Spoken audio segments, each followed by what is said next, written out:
Hi friends, ഇന്ന് നമ്മൾ വളരെ ഭംഗിയുള്ളൊരു ഫ്ലവറിൻ്റെ ബാസ്ക്കറ്റാണ് ചെയ്യുന്നത്. അതിന് വേണ്ടിയിട്ട് ഇതാ നമ്മൾ ഇത് വാങ്ങിച്ച ലിപ് ബാം വാങ്ങിച്ചൊരു വേസ്റ്റ് ബൈൻഡും അതുപോലെ തന്നെ ഒരു പിന്നെ സ്പ്രേയുടെ ഒരു കവറ്, അത് നമ്മൾ ഇതുപോലെ വേസ്റ്റ് എടുത്ത് അതിൽ നമ്മൾ ആ സ്പ്രേ എടുത്ത് മാറ്റുമ്പോൾ എടുത്ത് ദൂരെ കളയുന്ന ഒരു കവറാണ് ഇത്. കണ്ടില്ല, ഒരു ബൈൻഡ്. ഇത് ഇതുപോലെ മടക്കി നമുക്ക് വേണമെങ്കിൽ ബൈൻഡിലും ചെയ്യാം. ഇതൊരു ബൈൻഡാക്കി ഇവിടെ ഇട്ടിരുന്നതായിരുന്നു. ഇപ്പോൾ ഇങ്ങനെ വന്ന് ഞാൻ ഒരു വേസ്റ്റുകളും ഒന്നും ഞാൻ കളയാറില്ല. ഈവൻ ഒരു ബൈൻഡായാലും എന്ത് തന്നെ ആയാലും എടുത്ത് മാറ്റിയിട്ടിട്ട് വെച്ചേക്കും. എന്തെങ്കിലുമൊക്കെ നമുക്ക് ചെയ്യാൻ പറ്റുമെന്ന് കരുതി ഞാൻ എടുത്ത് മാറ്റിയിടുന്നതാണ്. ഇനിയിപ്പോൾ ആ ഒരു ബൈൻഡിനെ നമ്മളൊന്ന് യോജിപ്പിക്കുന്നത് വെച്ചാൽ വേറെ ഒന്നുമല്ല, ഒട്ടിക്കൊന്നും വേണ്ട. വെറും ഈ ഒരു സ്റ്റാപ്ലർ യൂസ് ചെയ്ത് അതിനെ ഒന്ന് ഒരു മോഡലാക്കി എടുക്കുകയാണ്. അതായത് ഒരു വി ഷേപ്പ് കണ്ടില്ലേ, രണ്ട് സൈഡും ഒരേപോലത്തെ ഒരു ഷേപ്പാക്കി എടുക്കുകയാണ്. എന്നിട്ട് സ്റ്റാപ്ലർ വെറുതെ നമ്മളതൊന്ന് മുകളിലോട്ട് വെച്ച് സ്റ്റാപ്ലർ അടിക്കുന്നതേ ഉള്ളൂ. വളരെ എളുപ്പത്തിൽ ഇതുപോലത്തെ ബൈൻഡുകൾ നമുക്ക് ഒരുപാട് എന്തെങ്കിലും സാധനങ്ങൾ വാങ്ങിക്കുമ്പോൾ അത് കിട്ടുന്നതാണ്. അതിരുന്ന് യോജിപ്പിച്ച് വെറും സ്റ്റാപ്ലർ കൊണ്ടൊന്ന് ഷേപ്പ് അനുസരിച്ച് നമുക്ക് ഓരോന്ന് ചെയ്തെടുക്കാവുന്നതേ ഉള്ളൂ. നമ്മൾ ഇപ്പം വന്ന് ഒറ്റ സാധനം എനിക്കിതുപോലെ വേസ്റ്റാക്കി കളയാൻ തോന്നാറേ ഇല്ല. ഇതിപ്പോൾ ഒരു വാൾ ഹാങ്ങിങ് ബാസ്ക്കറ്റ് ആയിക്കഴിഞ്ഞ്. അപ്പോൾ ഇതിങ്ങനെ ചെയ്തപ്പോഴത്തേക്ക് അതിൽ നിറച്ച് ഫ്ലവേഴ്സും കൂടി ക്രിയേറ്റ് ചെയ്യണമെന്ന് തോന്നി. അതും വളരെ സിമ്പിളായിട്ടുള്ള ഫ്ലവേഴ്സ് തന്നെയാണ്. അത് മുൻപേ ഞാനിത് കാണിച്ചിട്ടുള്ളതാണ്. അത് ഈ ഗോൾഡൻ വയറിൻ്റെയാണ്, സോക്സാണ്. ഈ ഒരു സോക്സിൻ്റെ ഗോൾഡൻ വയറിൻ്റെ നമ്മൾ ഏറ്റവും എളുപ്പം ഫ്ലവറിൽ വെച്ച് ഏറ്റവും എളുപ്പമാണ്. ഗ്രേ പേപ്പർ കഴിഞ്ഞാൽ അടുത്ത വളരെ എളുപ്പമുള്ളതാണ്. ഇത് ഈ ഗോൾഡൻ വയർ വെറുതെ ഉണ്ട് ചുറ്റിയിട്ട് ആ ഒരു കൈയുടെ ആ ഒരു പ്രസ്സിങ് കൊടുത്താണ് ആ ഒരു കർവ് ആക്കി എടുക്കുന്നത്. ആ കർവ് ആക്കി വെച്ചതിന് ശേഷമാണ് നമ്മൾ ആ ഒരു സോക്സ് അതിൽ കൂടെ ചുറ്റി കെട്ടി വരിഞ്ഞ് മുറുക്കിയെടുക്കുന്നത്.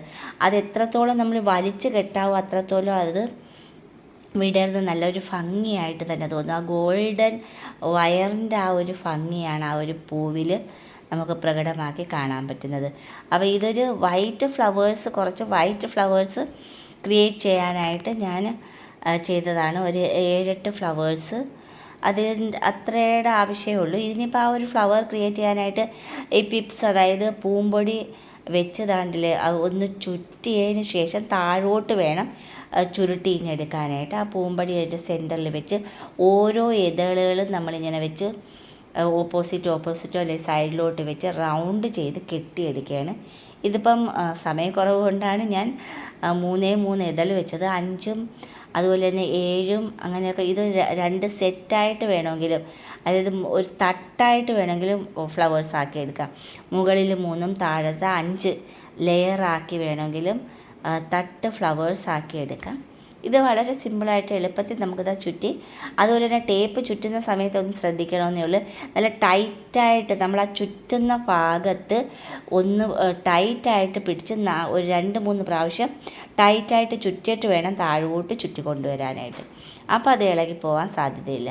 ഇനി ബാക്കിയെല്ലാം ഇത് ലീവ്സിന് വേണ്ടിയിട്ടാണ്. അപ്പം ഫ്ലവേഴ്സ് കുറച്ച് എല്ലാം നമ്മൾ ചെയ്ത് മാറ്റി വെച്ചതിന് ശേഷം ലാസ്റ്റ് അതെല്ലാം കൂടി ചുറ്റി വരികയായിരിക്കും നമുക്ക് കുറച്ചും കൂടി എളുപ്പം. അപ്പം ഇതുപോലെ 2-3-4 ഫ്ലവേഴ്സ് ആക്കി വെച്ച് കഴിഞ്ഞ് ഒരു 7-8 ഫ്ലവേഴ്സ് നമ്മൾ ആദ്യമേ റെഡിയാക്കി വെച്ച് ചുറ്റി വരിഞ്ഞ് വെച്ചപ്പം ആ ഫ്ലവേഴ്സ് തന്നെ നല്ല ഭംഗിയുള്ളതായി.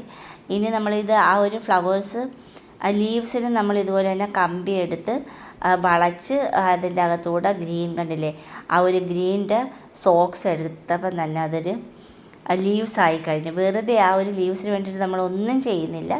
ഇനി അതിൽ അറേഞ്ച് ചെയ്യാനായിട്ട് ഞാനിവിടെ ഡബിൾ ടേപ്പ് എടുത്ത് ആ ഫ്ലവേഴ്സിൻ്റെ എല്ലാം ഒന്ന് അറേഞ്ച് ചെയ്ത് ഒട്ടിച്ച് വെച്ചതേ ഉള്ളൂ. സിമ്പിളായിട്ട് ഇതെന്ന് വെച്ചാൽ 3D ഗോൾഡൻ 3D വെച്ച് അതിൻ്റെ ആ ലീവ്സിന് ഞരമ്പും വരച്ച് ഒന്ന് ഡെക്കറേറ്റ് ചെയ്തത് ആ വാൾ ഹാങ്ങിങ്ങും ആയിക്കഴിഞ്ഞ് മനോഹരമായിട്ടുള്ളൊരു ഫ്ലവർ ബാസ്ക്കറ്റാക്കി നമുക്ക് യൂസ് ചെയ്യാവുന്നതിന്